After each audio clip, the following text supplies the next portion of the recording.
सुकरात कहते हैं कि उठना उठना, एक ज्वारीय लहर आ रही है, आगे उठो, जागो और तब तक मत रुको जब तक लक्ष्य प्राप्त न हो जाए। हर एक प्राणी के जीवन में कोई ना कोई लक्ष्य जरूर होता है और इसे पाने के बाद जो अनुभूति होती है वो सर्वोपरि है। जैसे एथलीट किसी दौड़ के बाद में उच्चता अनुभव करते हैं, आपको भी अपना लक्ष्य पाने के बाद बिल्कुल वैसा ही अनुभव होगा। इस लेख में लक्ष्य निर्धारित करने और उन्हें पाने के बहुत सारे तरीके दिए गए हैं। लक्ष्य अपने आप ही पूरे नहीं हो जाते, आपको इनका पीछा करने के लिए तैयार रहने की जरूरत है। तो आइए शुरुआत करते हैं, आगे बढ़ते हैं, अपनी तमन्ना पूरी करते हैं। आप क्या हासिल करना चाहते हैं तय करें। दूसरे लोग आपसे क्या कराना चाहते हैं इस बारे में ना सोचें। अपने लक्ष्य सिर्फ अपने लिए ही बनाएं।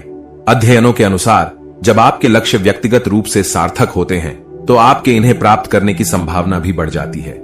यह लक्ष्य बनाने और उन्हें पाने की प्रक्रिया का सबसे कठिन दौर होता है। आप क्या चाहते हैं? इसका जवाब आपकी आंतरिक और बाहरी प्रेरणाओं का मिला जुला रूप होता है। अपना एक लक्ष्य पाएं जो आपके जीवन में संतुलन बिता सके। ऐसे लक्ष्य बनाएं जिनसे आपको और आपके आसपास के लोगों को खुशी और लाभ प्राप्त हो। खुद से कुछ सवाल करें, जैसे कि मैं अपने परिवार, समुदाय, दुनिया को क्या देना चाहता हूं, या फिर मैं किस तरह से आगे बढ़ना चाह रहा हूं। ये सवाल आपको लक्ष्य पाने की दिशा निर्धारित करने में मदद करेंगे। कोई बात नहीं, यदि आपके विचार इस समय के हिसाब से बहुत व्यापक हैं, आप इन्हें बाद में संकीर्ण भी कर सकते हैं। प्राथमिकता दें। एक बार आपको पता चल जाए कि आप क्या पाना चाहते हैं तो आपको इन क्षेत्रों की प्राथमिकता तय करना होगी। अपने जीवन के हर एक क्षेत्र पर एक ही बार में काम करने से आप बीच में ही रुक सकते हैं और फिर इस तरह से किसी भी लक्ष्य को नहीं पा सकेंगे। अपने लक्ष्यों को 3 क्षेत्रों में बांटें, पहला, दूसरा और तीसरा स्तर। पहले स्तर के लक्ष्य आपके लिए सबसे महत्वपूर्ण होंगे और इन्हें पूरा करना अति आवश्यक होगा। दूसरे और तीसरे स्तर के लक्ष्य इतने भी ज्यादा महत्वपूर्ण नहीं होंगे, इन्हें भी बहुत ही सीमित रखें। उदाहरण के लिए, मेरे स्वास्थ्य में सुधार लाना या परिवार के साथ ज्यादा समय बिताना पहले चरण का लक्ष्य हो सकते हैं। अपना कमरा साफ करना दूसरे स्तर का लक्ष्य और बुनाई करना सीखना तीसरे स्तर का लक्ष्य हो सकता है। व्यक्तिगत लक्ष्यों को लिखें। ऐसा क्या है जिसे आप हासिल करना चाहते हैं? इसे सोचते वक्त बहुत ही विशिष्ट और यथार्थवादी बने। अध्ययनों की माने तो कुछ विशेष लक्ष्य निर्धारित करके आप इन्हें हासिल करने की संभावना को बढ़ा देते हैं और इससे आपको सामान्य से ज्यादा खुशी भी प्राप्त होगी। जहां तक हो सके विशिष्ट और विस्तृत बने और ध्यान रखें कि आपको बड़े लक्ष्यों को छोटे छोटे लक्ष्यों में तोड़ने की जरूरत होगी। खुद से अपने लक्ष्य के बारे में कुछ सवाल करें। इन्हें पाने के लिए आपको क्या करना होगा? आपकी सहायता कौन करेगा? आपके लक्ष्य की प्रत्येक अवस्था कब तक पूर्ण होंगी? उदाहरण के लिए, स्वस्थ रहें एक बहुत ही बड़ा और अस्पष्ट लक्ष्य है। अच्छे से खाएं और ज्यादा व्यायाम करें फिर भी ठीक है, लेकिन अभी भी अस्पष्ट और इतना भी विशेष नहीं है। दिन में 3 हिस्सों में फल और सब्जियां खाएं और हफ्ते में 3 बार व्यायाम करें। यह एक स्पष्ट और ठोस लक्ष्य है और इस तरह से इसे पाना और भी आसान हो जाता है।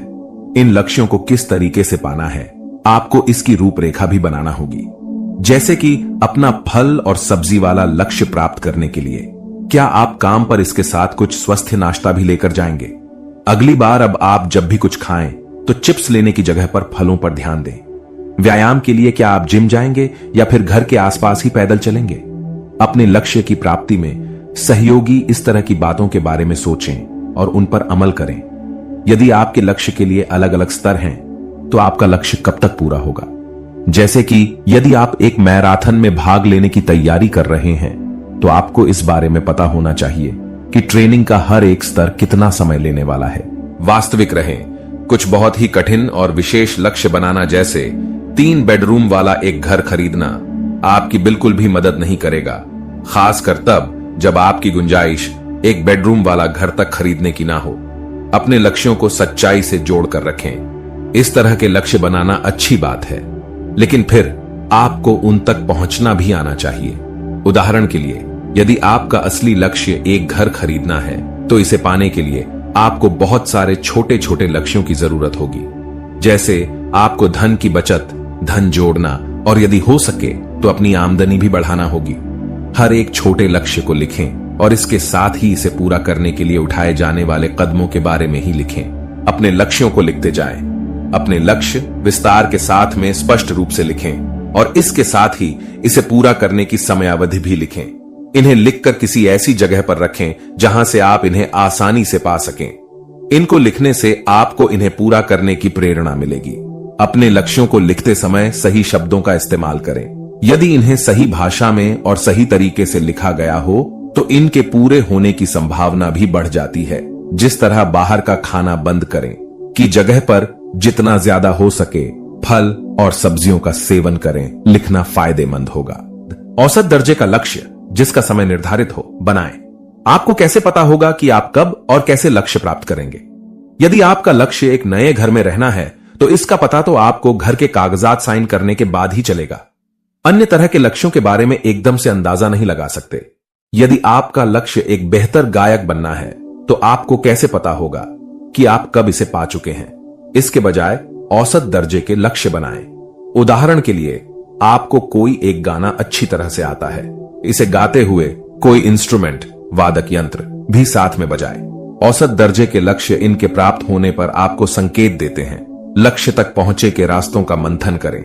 लक्ष्य तक पहुंचने के अलग अलग रास्ते कौन से हैं? 3 मिनट के अंदर आप जो कुछ भी सोच सकते हैं, भले ही यह कितना भी बचकाना और असंभव ही क्यों ना हो, उन सभी को लिखें। यदि आपका लक्ष्य अपने शरीर को सही आकार में लाना है तो आप जिम जाना, अलग तरीके से खाना, अपनी दिनचर्या को निर्धारित करना, बाहर का खाना खाने से बचने के लिए घर पर ही बनाएंगे और लिफ्ट की जगह सीढ़ियों का इस्तेमाल करेंगे।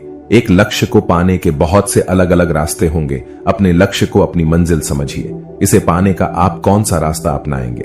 अपने लक्ष्यों को आप क्या पा सकते हैं से जोड़कर रखें। याद रखें, आप सिर्फ अपने ऊपर नियंत्रण रख सकते हैं, न कि किसी और पर। हालांकि एक रॉकस्टार बनना एक ऐसा लक्ष्य है जिसे पाने के लिए आपको दूसरे लोगों की भी जरूरत होगी, क्योंकि इसका परिणाम अन्य लोगों की आपके प्रति प्रतिक्रिया पर निर्भर करेगा और इसे आप नियंत्रित नहीं कर सकते। हालांकि आप रात दिन मेहनत करके अपने काम को तो निखार ही सकते हैं। अपनी मेहनत पर ध्यान केंद्रित करके आपको असफलताओं पर काबू पाने में मदद मिलेगी, क्योंकि अब तक आप जान चुके होंगे कि आप अपने रास्ते में आने वाली बाधाओं को तो नहीं रोक सकते। उदाहरण के लिए, चुनाव में जीतना आपका लक्ष्य है, जिसका परिणाम आपसे ज्यादा अन्य लोगों की प्रतिक्रियाओं पर निर्भर करता है और जिसे आप नियंत्रित नहीं कर सकते। यदि आप नहीं जीत पाए तो इसे आप अपने लक्ष्य की असफलता ही मानेंगे, भले ही इसके लिए आपने कितनी भी मेहनत क्यों ना की हो। अपने कार्य और अपनी योग्यता से मजबूत इरादों से। क्रिकेट के खेल में एक गेंदबाज का लक्ष्य विकेट लेना होता है और बैट्समैन का लक्ष्य रन बनाना होता है। वो इंसान हमेशा ही असफल होता है जो अपने लक्ष्य को बार बार बदलता है और किसी एक लक्ष्य का वो पीछा नहीं करता।